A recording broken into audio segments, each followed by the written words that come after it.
a gente vai falar aqui sobre as políticas de recursos hídricos. Pode passar para o primeiro slide, por favor? Bom, só uma pequena história aqui, que é o seguinte. O Código de Águas de 1934 foi um código, na verdade, um projeto de lei de 1908, que ficou devidamente engavetado no Congresso, até que o governo de Getúlio Vargas, já um governo de exceção, em 1934, resolveu resgatar esse projeto e transformar esse código, também cuidando de tudo que diz respeito à água, menos gestão, porque naquela época não se falava em gestão, quem era o responsável era o detentor do domínio da água, mas para transformar o código num meio de trazer para a luz a geração de energia elétrica. A questão é, Getúlio Vargas, naquele momento, queria transformar o Brasil, pelo menos em algumas determinadas partes, em um país industrializado e precisava de energia. Então saiu o código. A gente fala decreto, mas como era governo de exceção, ele tinha valor de lei, tá? Ele não está revogado, não tá, ele é a única norma que está no site Planalto que não está atualizado. Ele está, se a gente abrir lá, pelo menos até a última vez que eu abri, ele estava inteiro. Ele já foi derrogado em vários itens, a maioria, mas o que está em vigor, que a gente pode dizer com certeza, é águas pluviais. Águas pluviais não está tratado. Aliás, águas pluviais está na Código Civil e Código de Águas, até hoje, tá? Só para... Bom, o que aconteceu depois de 1934? O Brasil realmente, em algumas regiões específicas, se transformou num país industrializado, mais industrializado, e a regulamentação do código ao longo das décadas e décadas e décadas foi exclusivamente, 99,9% exclusivamente para tratar de energia elétrica. Então, o Brasil sempre teve uma política elétrica voltada para hidroeletricidade, porque o Brasil tem muita queda d'água, né?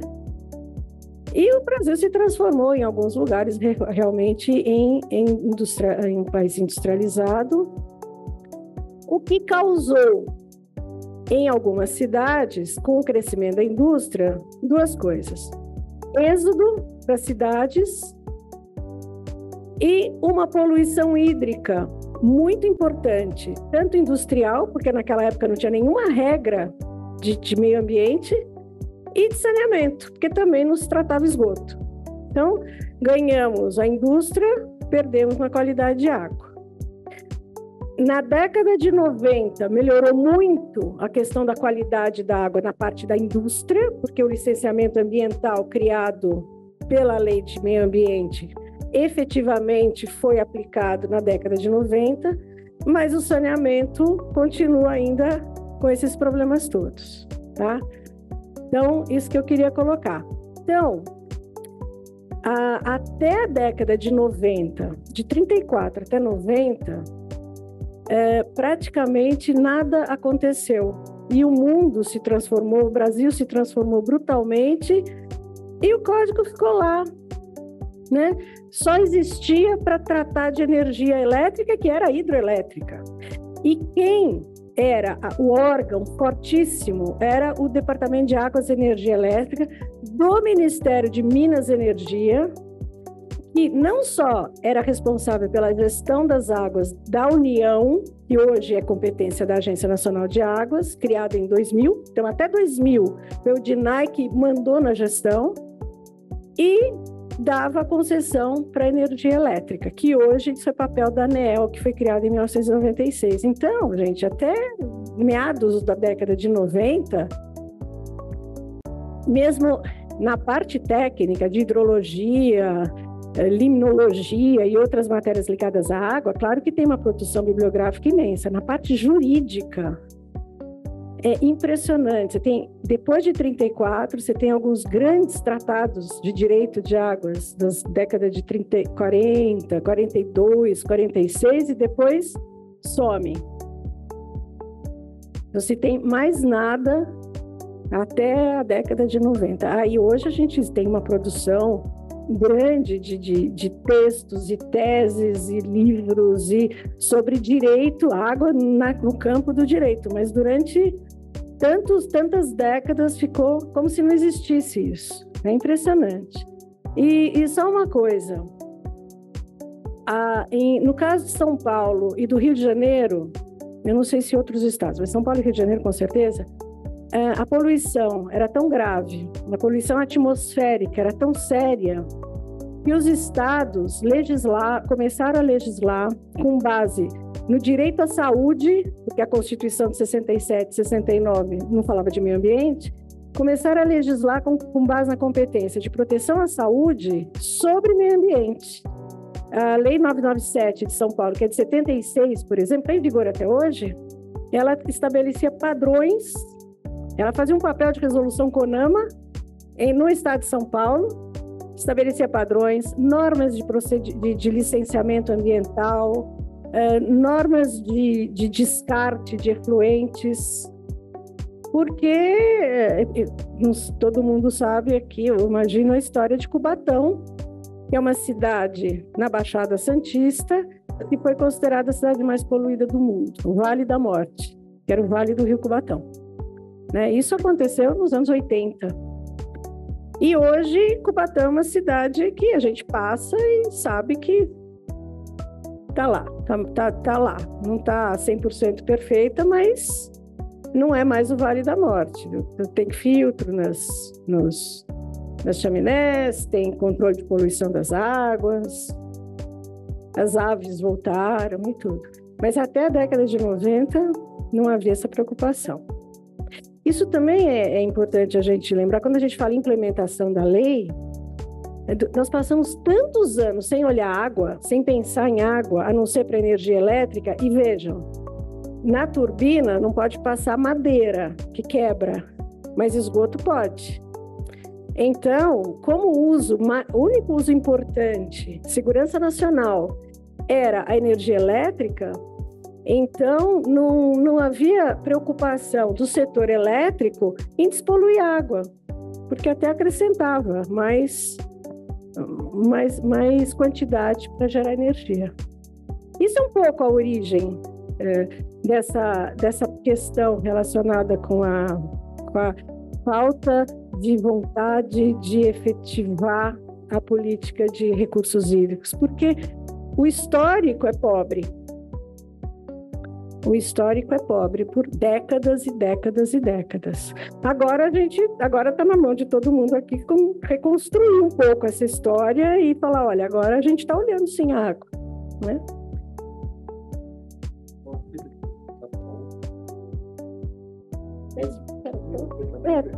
Tá bom. Pode passar, por favor? Bom, então, a gente já falou bastante isso, só para repetir que a Política Nacional de Recursos Hídricos é a Lei 9433, de 97. Cada estado do Brasil tem a sua política estadual. Cada estado tem o Sistema Estadual de Recursos Hídricos. Existe o Sistema Nacional de Recursos Hídricos.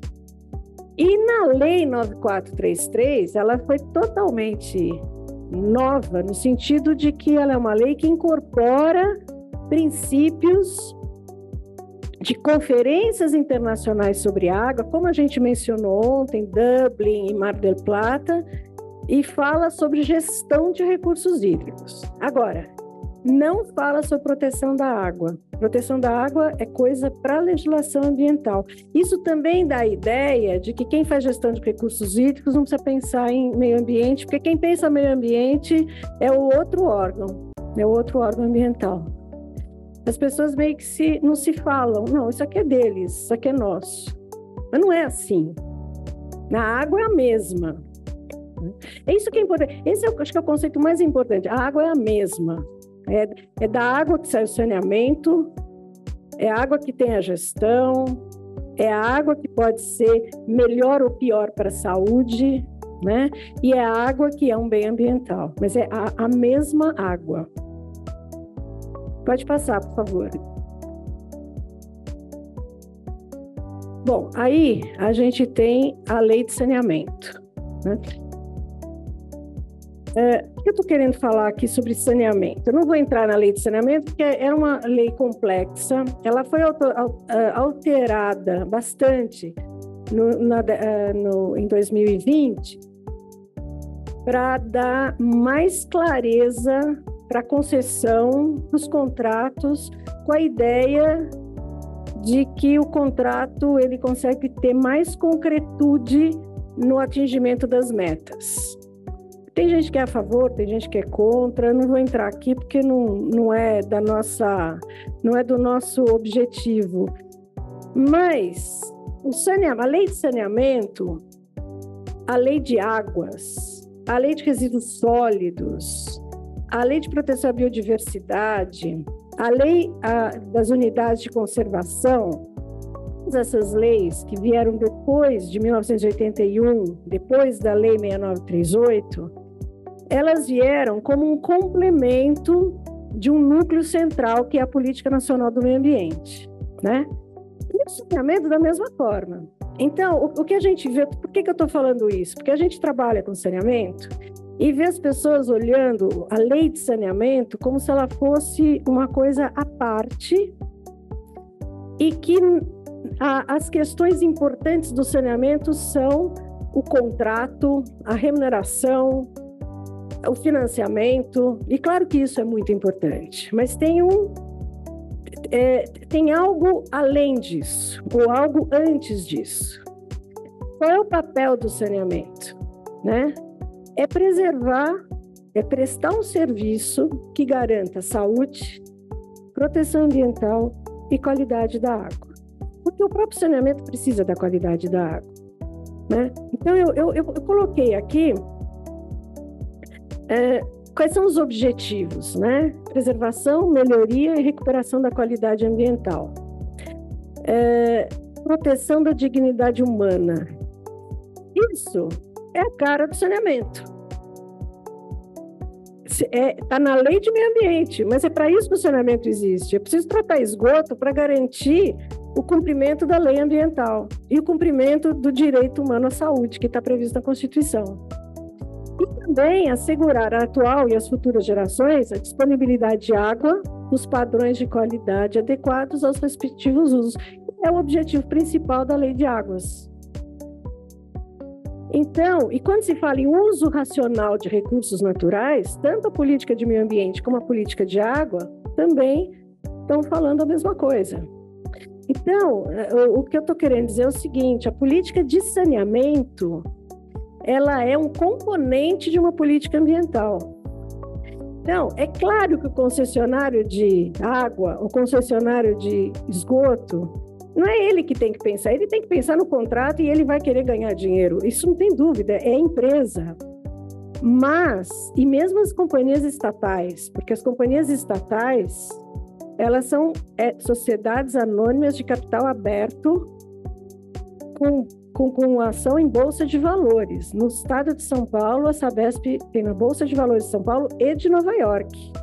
Então, não é um Estado, é uma companhia cujo acionista majoritário é o Estado, né?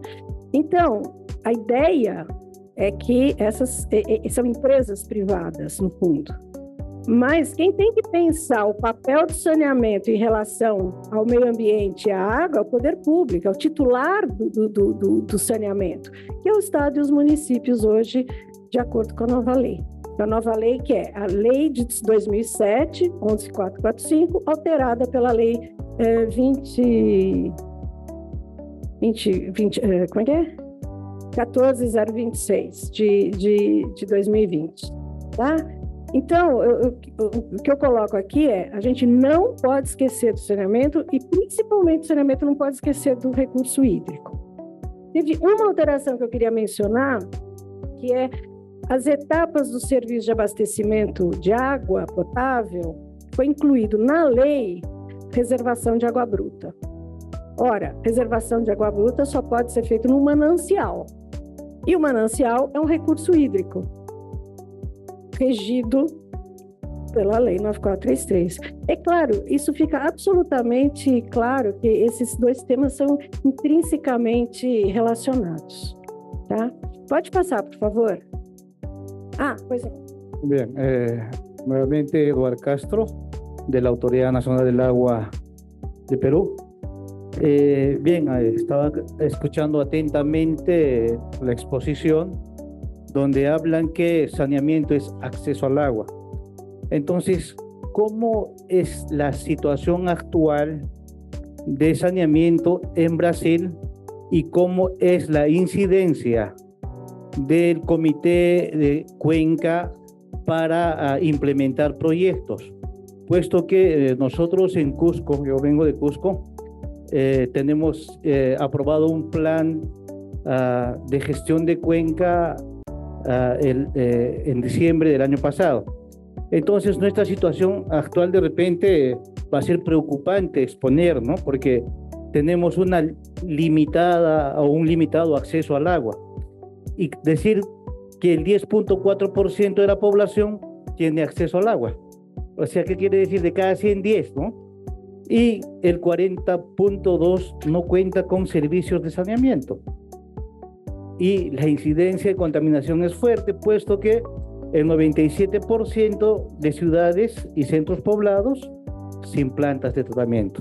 Entonces, para nosotros es un poco difícil ese trabajo articulado de incidir cómo se puede generar proyectos para poder recuperar la calidad de las fuentes de agua, ¿no? Entonces, porque generalmente los vertimientos se hacen a fuentes naturales. Entonces, en Cusco, por ejemplo, tenemos solamente una planta, que es de la empresa prestadora de servicios SEDA Cusco. Entonces, a mí me gustaría de repente mañana un poco socializar cómo nosotros hemos conformado nuestro Consejo de Cuenca, cómo nosotros hemos elaborado nuestro plan de gestión y cuál ha sido el proceso y los indicadores, porque actualmente la inversión en Cusco para temas de agua pues es mínimo. Necesitamos, por decir, 155.000 millones de soles y la inversión es de 2 billones, 3 millones, 22 millones que pues no cumple de repente el rol, el gobierno para poder recuperar las fuentes naturales, ¿no? Entonces es un poco mi preocupación y mi pregunta a raíz que tenemos ese indicador nosotros actualmente en la cuenca Urubamba-Vilcanota. Bom, esse problema é um problema que nós temos também, mas no Brasil, o Comitê de Bacia Hidrográfica, ele é um fórum de discussão de temas que envolvem recursos hídricos. O saneamento faz parte. Será que está claro para todo o Comitê de Bacia Hidrográfica que ele tem que também discutir o saneamento básico? Eu não tenho certeza. Também não estou dizendo que não olha isso. Mas por isso que é importante o comitê ter a capacidade, os membros do comitê, quando o caderno, a Ana edita cadernos de formação, e inclusive tem um sobre comitê. Então, o que está dito lá é: os membros do comitê, assim que tomam posse, eles precisam de capacitação para conhecer o papel desses membros.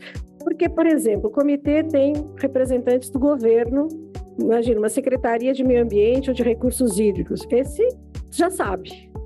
Mas vem o representante dos usuários, o irrigante, o industrial, vem o município, vem a ONG, vem uma associação técnica que também deveria saber, mas nem sempre olha tudo, todos os temas.